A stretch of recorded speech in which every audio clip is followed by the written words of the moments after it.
मैं रानी गुप्ता और आप देख रहे हैं लाइव BNS। नवरात्र के शुरू होते ही भक्त जो है माँ दुर्गा के 9 रंग में रंग जाते हैं और 9 दिन तक माँ दुर्गा का हर जगह विधि विधान से दर्शन पूजन किया जाता है। मंदिरों में जागरण होता है, भक्त उपवास रखते हैं और इसी तरीके से काशी में भी 9 दिन तक माँ के जो 9 स्वरूप है उनका दर्शन पूजन करने का विधान है। और काशी के अलईपुरा एरिया में माँ के शैलपुत्री रूप का दर्शन होता है और ऐसी मान्यता है कि माँ के 9 रूपों में शैलपुत्री जो है वो प्रथम दिन इनका दर्शन करने का विधान है और भक्त यहाँ पे दूर दूर से बड़ी संख्या में दर्शन करने को आते हैं। और भक्त दर्शन करने के लिए इतने आतुर होते हैं कि नवरात्र के प्रथम दिन ही माँ शैलपुत्री के मंदिर के बाहर भक्तों की लंबी कतार देखने को मिलती है और सुबह से ही लोग माँ का दर्शन करने के लिए उत्सुक रहते हैं, माँ के भक्तिमय रंग में रंगने के लिए उत्सुक रहते हैं। तो इस वक्त हम मौजूद हैं माँ के शैलपुत्री मंदिर में और यहाँ पे हम बात करेंगे यहाँ के जो पंडित जी हैं उनसे जानेंगे कि माँ को लेकर के क्या मान्यताएं और क्या कथाएं यहाँ पे प्रचलित है। इसी के साथ ही साथ यहाँ पे जो भक्त आते हैं रोज दर्शन करने के लिए उनसे भी हम जानेंगे कि वो कितने वर्षों से लगातार यहाँ पे दर्शन करने के लिए आ रहे हैं।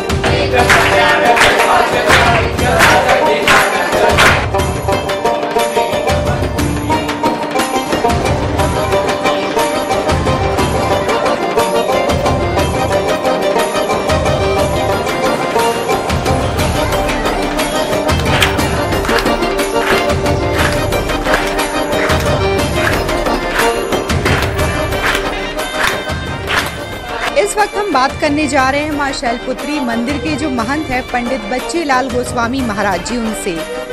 आपका लाइव BNS में स्वागत है और माँ शैलपुत्री की जो महिमा है उसके विषय में बताइए। माता शैलपुत्री जो इनका नाम है, जो इनका न कोई नाम है न कोई रूप है, ये शैल की पुत्री है, इसीलिए इनको कहा जाता है शैलपुत्री। और ये जिस वक्त पैदा हुई है ये आदि शक्ति हैं, ये मनुष्य रूप में नहीं पैदा हुई हैं, ये आदि शक्ति ये हैं। और इसके बाद पैदा होने के बाद में ये शिव के पास गई। इनका शिव से मतलब शादी करने का विचार। शिव ने इनको कहा कि हे देवी, तुम तो हमसे भी बड़ी हो और तेजस्वी हो, तुम जब मनुष्य रूप में आओगी तब मैं तुमसे शादी करूँगा। इतनी बातें सुन करके ये देवी वहाँ से शैलराज पर्वत से ये चल दी, काशी में आई। काशी में भ्रमण करते हुए वरुणा नदी के तट पर ये आसन मान के तप करने लगी।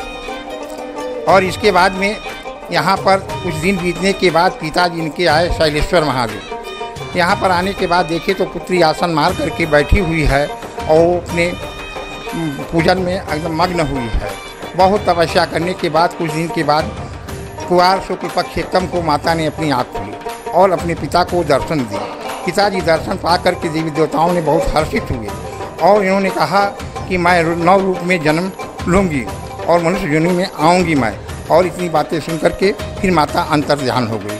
जो कि इनकी महिमा आज यही बनी हुई है कि श्रद्धालु जी आते हैं कुआर शुक्ल पक्ष एकम और चैत शुक्ल पक्ष एकम को वरुणा नदी में स्नान करते थे और स्नान करके माता का दर्शन करते थे। ये शैलपुत्री जी का जो दर्शन पा जाते हैं वो 9 देवी में, क्योंकि आपको दुर्गा सप्तमी में लिखा मिलेगा प्रथम शैलपुत्री, द्वितीय ब्रह्मचारिणी, तृतीयम चित्रघंटा, चतुर्थम कुष्मांडे, पंचम स्कंद माता, षष्ठम कत्यानी, सप्तम कालरात्रि, अष्टम महागौरी, नवम सिद्धार्थी, 9 दुर्गा। तो ये 9 दुर्गा का रूप है। जो भक्तगण इनका दर्शन पा जाते हैं उनको 9 रूप में दर्शन मिल जाते हैं। इसलिए इनका दर्शन के दिन अपार भीड़ होती है। कुआर शुक्ल पक्ष एकम और चैत शुक्ल पक्ष एकम को इनका दर्शन। कितनी दूर दूर से श्रद्धालु माँ के दर्शन के लिए नवरात्र के प्रथम दिन आते हैं यहाँ पे? जी, उनकी जो भी इच्छा मनोकामना होता है वो माँ से मांगते हैं और माँ उनकी पूर्ण करती है। माँ को लेकर के क्या मान्यताएं? हमने सुना है कि जिनके दाम्पत्य जीवन में वैवाहिक कष्ट होते हैं वो ज़्यादातर माँ का दर्शन करने के लिए आते हैं। माँ के ने जिससे कुंवारी कन्या हुई पर की चक्कर में मतलब जो है यहाँ पर आती हैं, माथा टेकती हैं और माँ से अर्जी लगाती हैं तो उनके इच्छानुसार वर भी प्राप्त होता है। किसी का रोजी रोजगार है, किसी को कोई विपत्ति है, वो आकर के प्रथम दिन माँ का दर्शन करता है और अर्जी लगाता है, उनकी मनोकामना पूर्ण होती है। माँ को चढ़ावे में क्या चीज़ अति प्रिय है जो श्रद्धालु उन्हें सच्चे मन से चढ़ाते हैं? माँ को नारियल, चुनरी और अड़हुल का माला ये उनको ज़्यादा प्रिय है। अच्छा, माँ शैलपुत्री के अलावा और सिद्धेश्वर महादेव के अलावा इस मंदिर में और कौन कौन से देवी देवता विराजमान हैं? इसमें एक रत्नेश्वर महादेव जो कि उत्तर साइड में है माता के सामने, और छोटी मोटी हनुमान जी का मंदिर है और यहाँ पर पुजारियों का समाधि है, जो कि मेन पुजारी गंगी पुजारी गोस्वामी का भी माँ के दक्षिण साइड में उनकी समाधि है, जो कि मेन पुजारी। और इस मंदिर को पूरा नवनिर्माण भी उन्हीं ने की हुई है, जो कि उनका समाधि मंदिर से दक्षिण तरफ साइड में बना हुआ है। मंदिर के खुलने का क्या समय है और आरती का क्या समय है, उसके विषय में बताइए। मंदिर सुबह 4 बजे खुल जाती है और 8 बजे प्रातः आरती खड़ी रहती है और 8:30 बजे आधी घंटा आरती प्रत्येक दिन होता है। फिर 12 बजे आरती होकर मंदिर बंद हो जाती है। फिर पट खुलता है 3 बजे, फिर 9 बजे आरती करके 10 बजे के पट बंद हो जाता है। कि कुछ लोग जागरण करने के लिए आ जाती हैं, रात्रि में जागरण होता है माँ का, और वैसे हर मंगलवार को भजन भाव होता है माँ का है, क्योंकि माँ बहुत एकदम तट निषद्धम क्षेत्र में बसी हुई हैं, इसलिए श्रद्धालुओं का आनागमन थोड़ा सा कम होता है, जो भी भीड़ काफ़ी होती है नवरात्र के ही दिन। हमारा नाम दिनेश कुमार यादव है, मैं सैलपुत्री निवासी का रहने वाला हूँ। दर्शन तो 5 वर्षों से करता हूँ और माँ की महिमा तो बहुत ही कुछ है निराली, और करीब हजारों वर्षों से यहाँ तो माँ का दरबार तो है ही है, दर्शन लोग करने आते। अच्छा, क्या मान्यताएं, क्या कथा माँ को लेकर के प्रचलित है लोगों के बीच में, यहाँ के निवासियों के बीच में, जिससे कि वो दर्शन करने यहाँ पे आते हैं? और इनकी महिमा तो बहुत निराली है, अब क्या कहा जाए। हाँ, दर्शन करने तो अरे पूरे बनारस क्या बाहर से भी लोग आते हैं यहाँ पर दर्शन करने। हाँ, महिमा तो बहुत अधिक है इनकी। आप अपना नाम बताइए, आप कहाँ से आई हैं माँ का दर्शन करने? इसी जगह रहते हैं। हमारा नाम बसंती चौरसिया है। क्या माँ के बारे में आपने सुना है कि माँ की स्थापना यहाँ पे कैसी हुई, क्या मान्यता है? बहुत पहले से यहाँ सब स्थापना है। माता बहुत दयालु है, सबकी इच्छा पूरी करती है। हमारी तो सब इच्छाएं पूरी, बेटा बेटी सब दी हैं, धन दौलत भी देती हैं, सब देती हैं। अच्छा, माँ को चढ़ावे में क्या चीज़ ज़्यादा प्रिय लगती है? चना बतासा यही सब ज़्यादा चढ़ता है, उनको यही सब प्रिय है।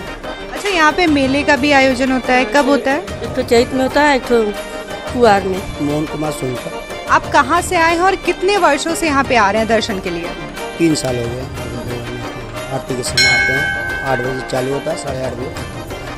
अच्छा, माँ को लेकर के क्या मान्यता है, क्या महिमा सुनी है आपने? माँ का बहुत महिमा है, जिसका जैसा भला हो जाए उसे माँ को मानते हैं।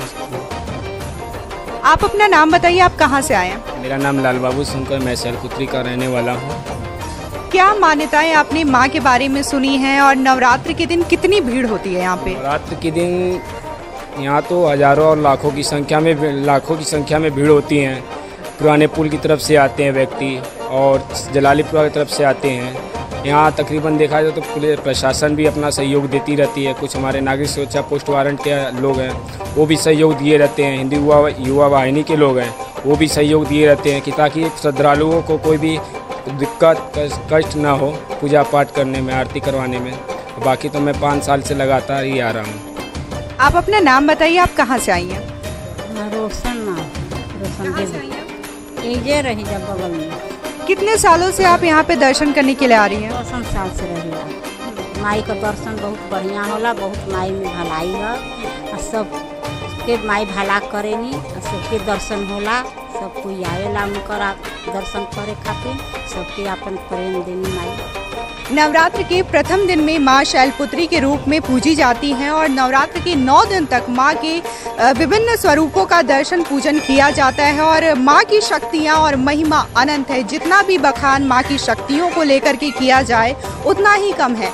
ऐसी मान्यता है कि जिस तरीके से भगवान शिव को पाने के लिए माँ पार्वती ने कठिन तपस्या की थी, ठीक उसी प्रकार से यदि कोई भक्त सच्चे मन से माँ के दर्शन करने के लिए आता है, यदि उसके किसी भी प्रकार के कष्ट है तो यहाँ माँ का दर्शन करने से ही उनके सारे कष्ट दूर हो जाते हैं। माँ का स्वरूप और माँ की छवि इतनी निराली है कि कोई भी भक्त यहाँ पे दर्शन करने के लिए आता है तो वो खुद को भूल करके माँ में ही समाहित हो जाता है। नवरात्र के प्रथम दिन यहाँ पे भक्तों की भारी भीड़ होती है और लोग दूर दूर से यहाँ पे दर्शन करने के लिए आते हैं और माँ को नारियल, गुड़हल का फूल और इसके अलावा सुहाग का भी सामान चढ़ाते हैं। आगे और भी खबरों के लिए देखते रहिए लाइव वीएनएस। मैं रानी गुप्ता, वीडियो जर्नलिस्ट राजेश अग्ररी के साथ। अगर ये वीडियो पसंद आई आपको तो हमारे यूट्यूब चैनल को सब्सक्राइब करें, वीडियो को लाइक और शेयर करें। साथ ही साथ गूगल प्ले स्टोर से लाइव वीएनएस के ऐप को भी जरूर डाउनलोड करें।